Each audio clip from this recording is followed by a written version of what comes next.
Hello dear friends, today we're going to continue in our journey of exploring different ways of making our own collage papers.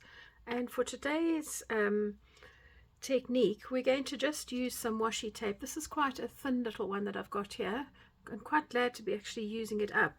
And because tape has a tendency to sort of lift up off papers, I'm not going to use inks because that might sort of slide underneath the washi tape and then cause bleeding.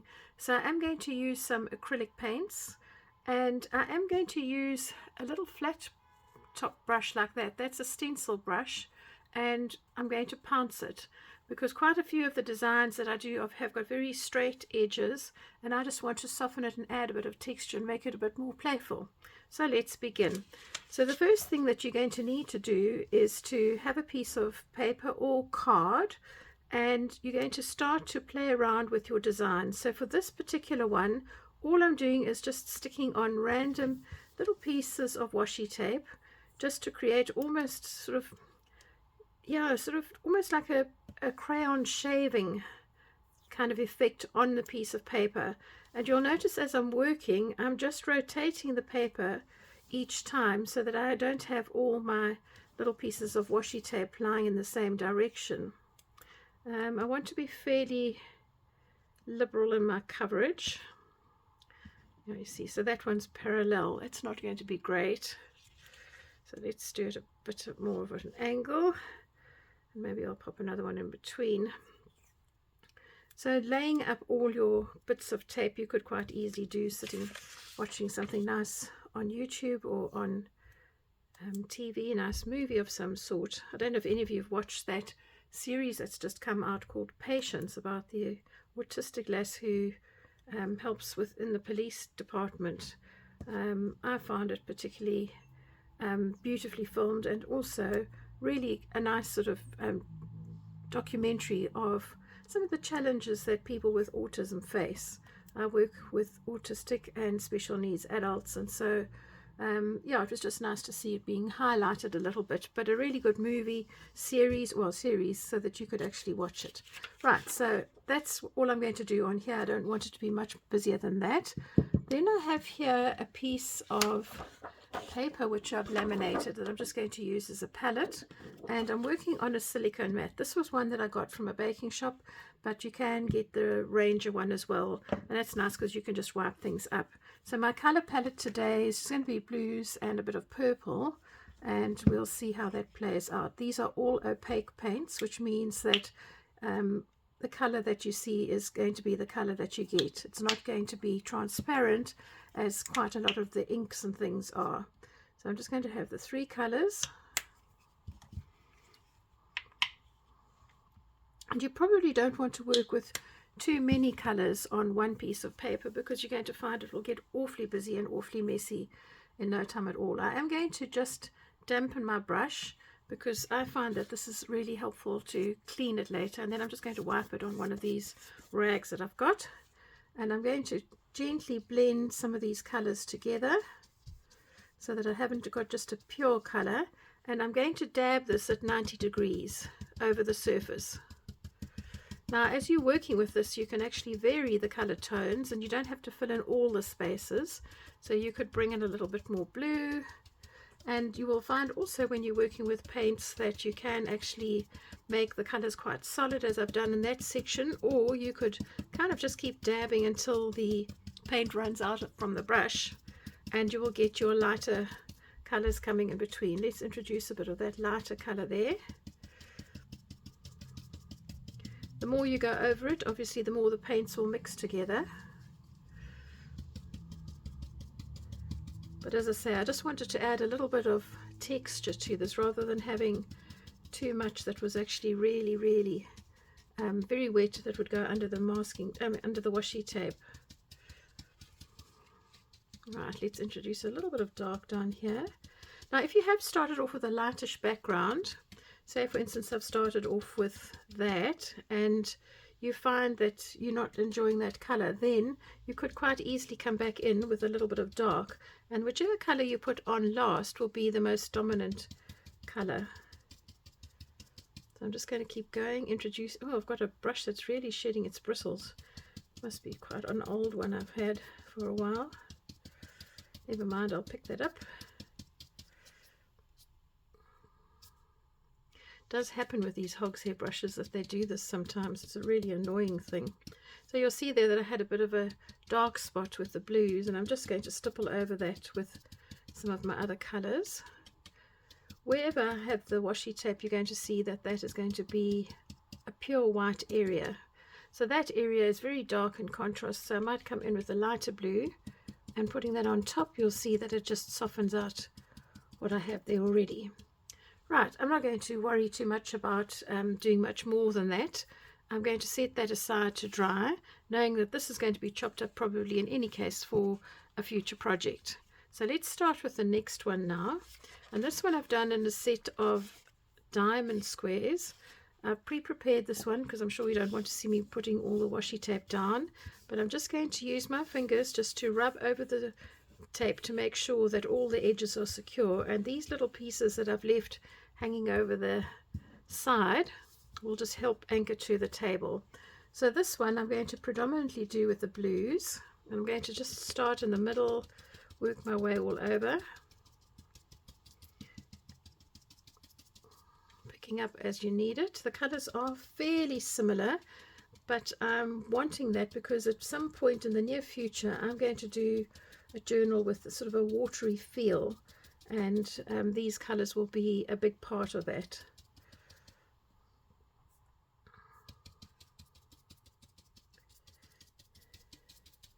So we've had really a very mild winter here in the UK.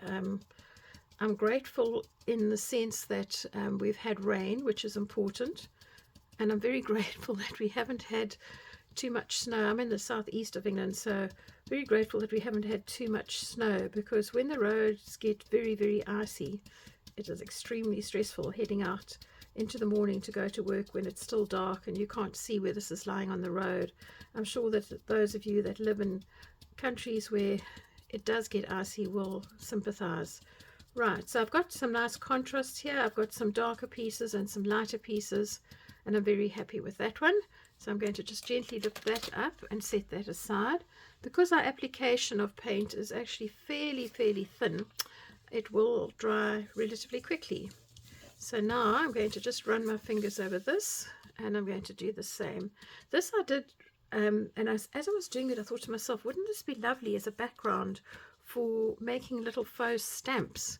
So I'm just going to do this in fairly light colors with that kind of thing in mind, letting my paint run out on my brush or almost, because I did think that this would be fabulous for that. And because it's got these little sort of bits where the tape has been masked, you find that you've got that nice white edge, and you could use a perforator that you use for sewing, one of those little perforation wheels.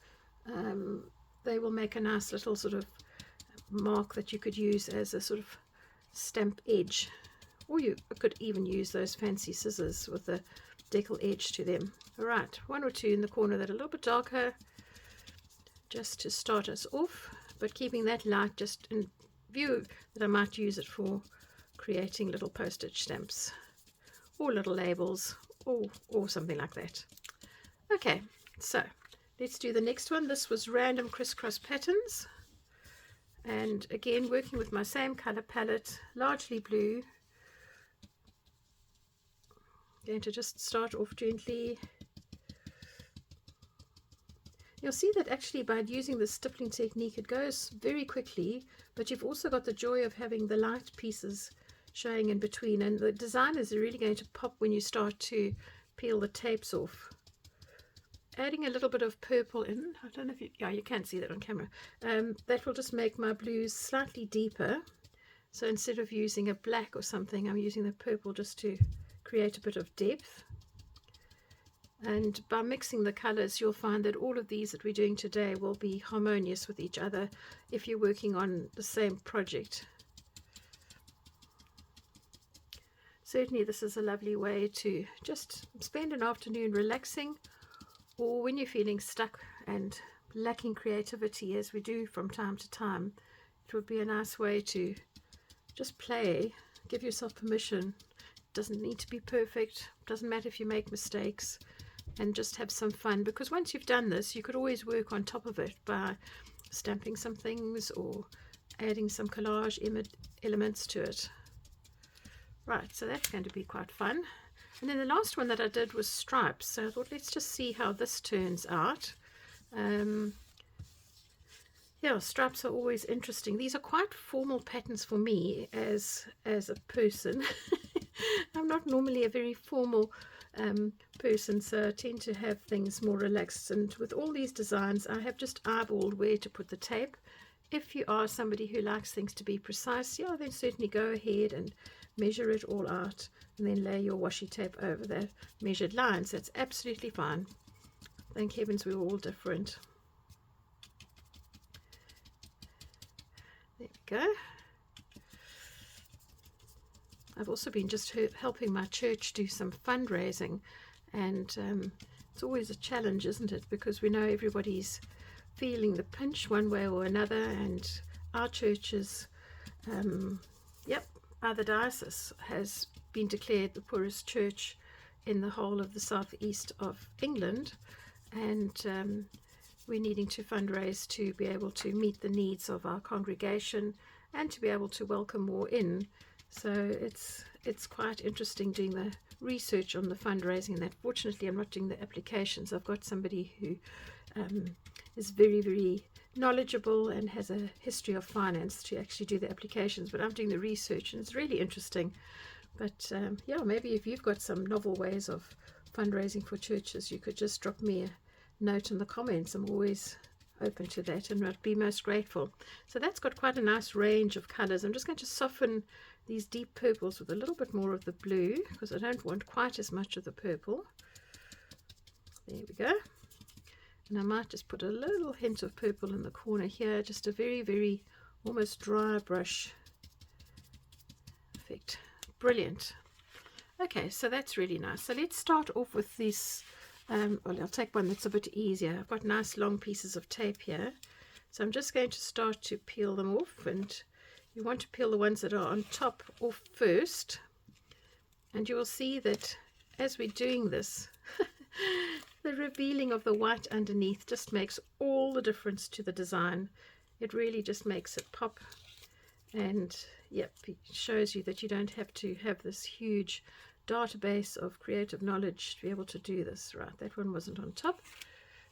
Okay, don't worry if you have a little tear like that. Oopsie, I've got another one there.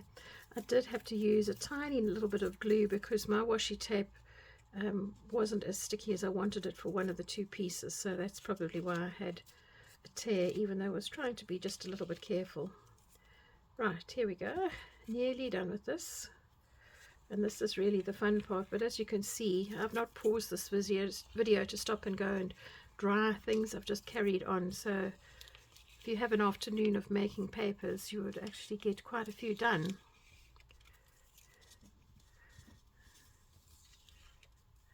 Oh, this is always the fun part, the reveal.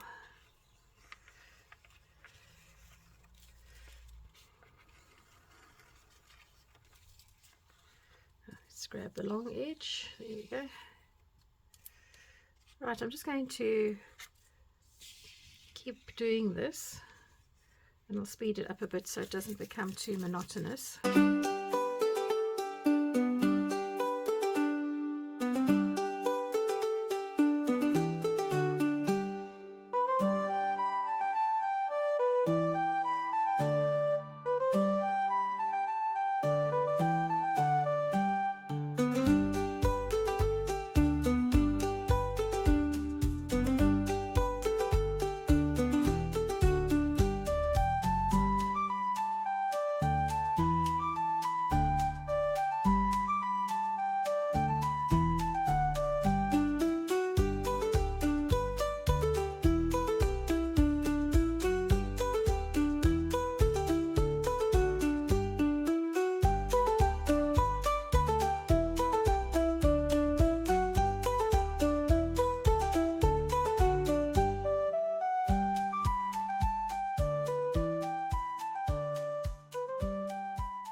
Here we have our lovely papers that we've made.